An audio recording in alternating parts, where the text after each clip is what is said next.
makasalanan, sila pa yung puro reklamo. Tapos na tayo dyan. Dito tayo mga kababayan.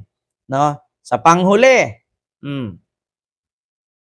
mga abogado at mga vlogger na mga content creator ay nasa NBI na ngayon. Ito na mga kababayan. Humarap sa NBI ang mga abogado ng mga vlogger. NBI ang mga abogado ng mga vlogger at content provider na itinatawag kaugnay sa pagkalat ng fake news. Nako. Nakatutok si John Consulta.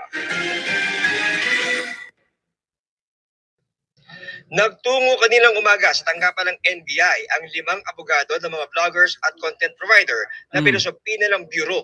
Ayon kay NBI Director Jaime Santiago, pinadalhan sila ng subpina para magkaroon ng pag-uusap kaugnay sa pagkalat ng fake news. Nako. Sinubpina namin about 40 vloggers, no? Content creators, ganyan.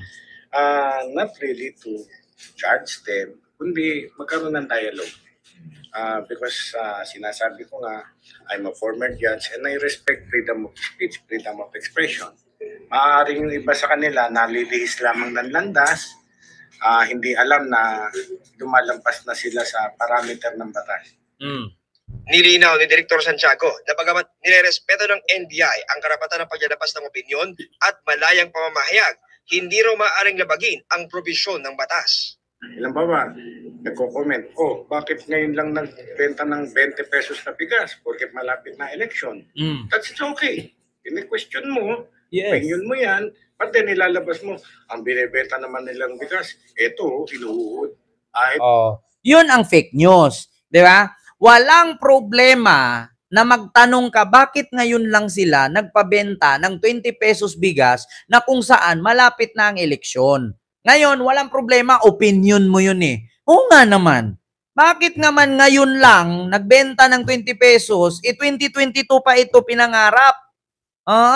Bakit ngayon lang 2024 na kung saan, o 2025 na kung saan eleksyon na? Karapatan mo yun. Pero ang sinabi mo, nga, 20 pesos, kanin baboy naman. Sara Duterte lang.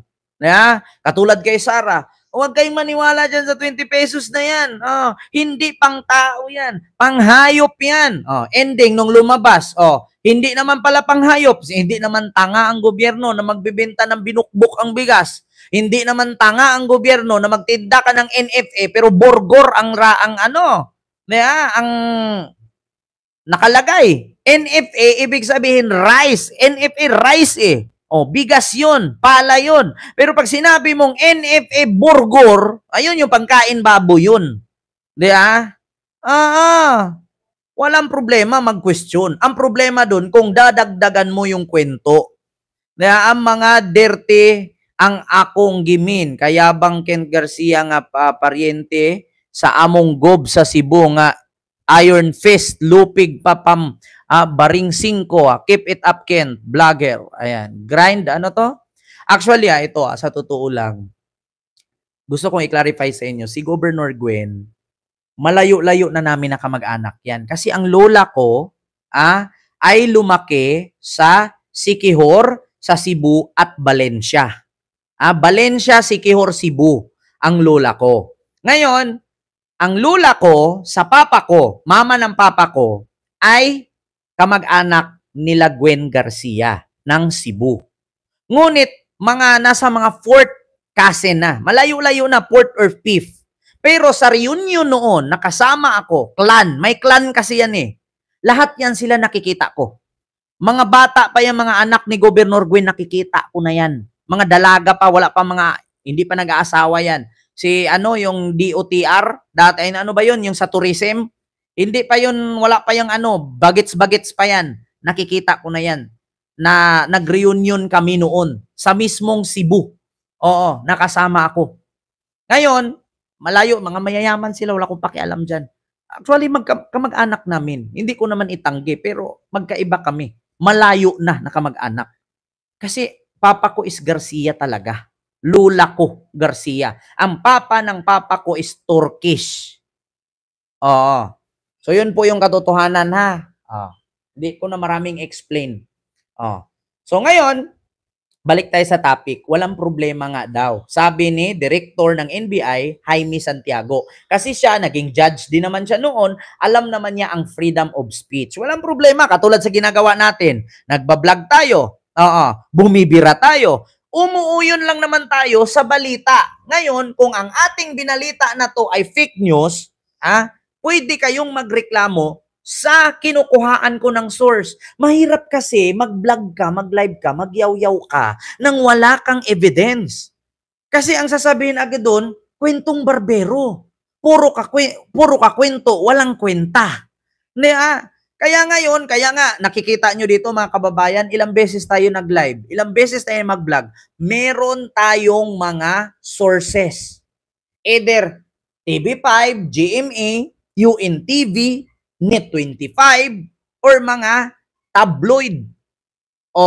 Philippine Star, Manila Times, Inquirer.net, Abante Tonight, di ba? Meron tayong mga ebidensya at may mga sources. Mahirap kasi mag-content ka dito, ay, si Sarah, yung asawa niya, sangkot sa droga. Ngayon, pag tinanong ka, paano ka nakakasiguro? Ito balita, sangkot sila sa drug smuggling, kasama pa nga ang kapatid niyang si Pulong. At least may source ka. Mahirap magkwento nang wala kang ipakitang ebidensya. Pwede kang kasuhan. Hindi ako katulad dyan sa DDS. Balita daw si Lisa nakulong. According sa sabi-sabi, allegedly, parang si Maharlika, allegedly, sabi ng aking puting ahas, nakulong daw yan. Nung nakulong daw, nakalaya kasi meron daw yung extended immunity. Bakit? Kasi First Lady ng Pilipinas yan. Ngayon, mga kababayan, nakalaya daw yan. Meron daw yung bracelet, pinasuot daw ng Police America para may GPS. Yung suot-suot ni Maharlika, ni First Lady Lisa, bracelet yan. Yung bracelet na yan yung GPS. Ano ba ibig sabihin ng GPS? Yan yung ginagamit ng barko at eroplano. Kung saan yung ruta, yun yung GPS. Di ba? Yan ang balita ngayon ng DDS Alam niyo si Lisa, kaya hindi nakulong Sabi nga ni Sarah, sangkot si Lisa sa pagkamatay nung negosyante na na overdose sa cocaine. Nasa police report niya ng Amerika. Ang tanong, nasaan ang pruweba? Wala. Kwento lang. Hindi tayo si Sara Duterte Si Sara Duterte, kaharap media. Iba-ibang network yan. TV5, GMA, ABS, CNN, Manila Times, Inquirer.net, kung ano-ano pa, nandyan pa yung UNTV, nandyan pang PTV, nandyan pang SMNI, na isa din. Tapos kwento ka, alam nyo ba, sangkot kasi si Lisa, nakulong sa Amerika. Sangkot siya dun sa pagkamatay nung negosyante na overdose sa sinatawag nating cocaine. Tapos tanungin mo ngayon, according sa police report ng Amerika, kasali daw si Lisa. Meron daw yan bracelet pinasuot ng pulis kasi GPS ang tawag dun. Ang tanong ngayon, saan kayo kumukuha ng course? Kwento ni Maharlika. Kwento ni Maharlika. Kaya ito sa rason ngayon, binatawag itong mga bobong vlogger na to. Hindi ko naman masabing hindi kayo bobo. Kasi kung hindi kayo bobo, hindi kayo mapatawag dyan. Kasi nagpaniwala kay Maharlika. Si Maharlika nga mismo nagsabi, allegedly, sa madaling salita, haka-haka, chismis, sabi-sabi. Allegedly, kaya daw hindi nakulong itong si First Lady Lisa kasi nga meron siyang extended immunity. Kasi First Lady yan. According sa aking puting ahas, kaya daw hindi ito nakulong pero may GPS yan, may bracelet yan. Ito namang Sara, narinig na kwento ni Maharlika, pinakalat sa media. Hanapan ka ngayon ebidensya, wala kang may pakita, kay kwento lang. Parang si Manuel, apelyido Sampayan, putang ina, ulan na ngayon. Wala na, hindi na magagamit yung Sampayan kasi tag-ulan. Kung ako sa'yo, yung pagiging Sampayan mo, putulin mo yan. Nang mamatay ka ng hayop kang DDS ka rin. Humarap sa NBI ang mga abogado ng mga vlogger at content provider na ipinatawag kaugnay sa pagkalat ng fake news. Nakatutok si John Consulta. Nagtungo kanilang umaga sa tanggapan ng NBI ang 5 abogado ng mga vloggers at content provider na pinusupina ng Bureau. Ayon kay NBI Director Jaime Santiago, pinadalhan sila ng supina para magkaroon ng pag-uusap kaugnay sa pagkalat ng fake news. Sinumpina namin about 40 vloggers. 40. Content creators, ganyan. Not really to charge them, kundi magkaroon ng dialogue. Because sinasabi ko nga, I'm a former judge and I respect freedom of speech, freedom of expression. Maaaring yung iba sa kanila nalilihis lamang ng landas. Narinig nyo, sabi ni Director Jaime Santiago, maaaring ang iba sa kanila nalilihis lamang ng landas or sadyang fake news talagang mga putang inang yan. Yeah? Hindi yan nalilihis ng landas, sadyang nabayaran. Oo, nabayaran yan. Ibig sabihin nabayaran. Bakit? Alam mo na sa sarili mo wala kang source na pinanggalingan eh. Alam mo na sa sarili mo na hindi mo kayang patunayan yan, kuda ka ng kuda. Gayahin mo kasi kami. Pag nag-vlog, nag-live, nagbe-base ka sa balita para hindi ka makasuhang putang ina kang bobo ka. Nakakahiya ka sa samahan ng mga vlogger sa Pilipinas. Sa bagay, hindi naman kami magtaka kasi kapag DDS, bobo. Di ba? So, klaro, di ba? Alam na lumalampas na sila sa parameter ng batas. Limitasyon. Nilinaw ni Director Santiago na bagamat nirerespeto ng NBI ang karapatan ng paglalabas ng opinyon at malayang pamamahayag, hindi raw maaaring labagin ang probisyon ng batas. Probisyon ng batas. Ikaw ba naman, content creator ka, vlogger ka, sasabihin mo, ito si Bini Abante, congressman, putang ina nito, sasampalin ko to. Kasali pa ba yon sa opinion? Yung sasampalin? Kasali pa ba sa opinion na sasabihin mo, wala namang kwenta ito, wala namang nagawa to sa kanyang distrito. Ngayon, tanungin ka, taga saan ka bang vlogger? Taga Mindanao po. So, ano kinalaman mo sa distrito ni Bini Abante, District 6 ng Maynila yan? Taga Mindanao ka pala. Putang ina mo pala eh. Ngayon, pag nakasuhan ka, sasabihin mo, freedom of speech? Hindi ba kay tanga? Sasabihan mo, ito, si Joel Chua. Congressman ito ng Maynila. Buaya yan. Yan yung dumuro-duro kay Isko doon sa BGC na meeting nila. Putang ina yan, sasampalin ko yan. Taga saan ka ba? Taga Negros po ako na vlogger. Anong kinalaman mo sa District 3 ng Maynila na Congressman Joel Chua? Taga Negros pala ikaw. Putang ina mo pala eh. Pag nakasuhan ka ngayon, sasabihin mo, freedom of speech. Saan yung freedom of speech doon? Nangingialam ka sa buhay na hindi mo naman alam. Pag tatanungin ka ngayon, saan yung pruweba mo na wala siyang proyekto at buhaya siya? Wala. Sabi-sabi lang ni Isko, narinig ko lang. Pagdating naman kay Isko, sabihin naman ni Isko, wala naman ako sinabing pangalan. Sabi ko lang naman, eto, tumaba. May congressman, buhaya. Di ba? Kita nyo. Tumaba.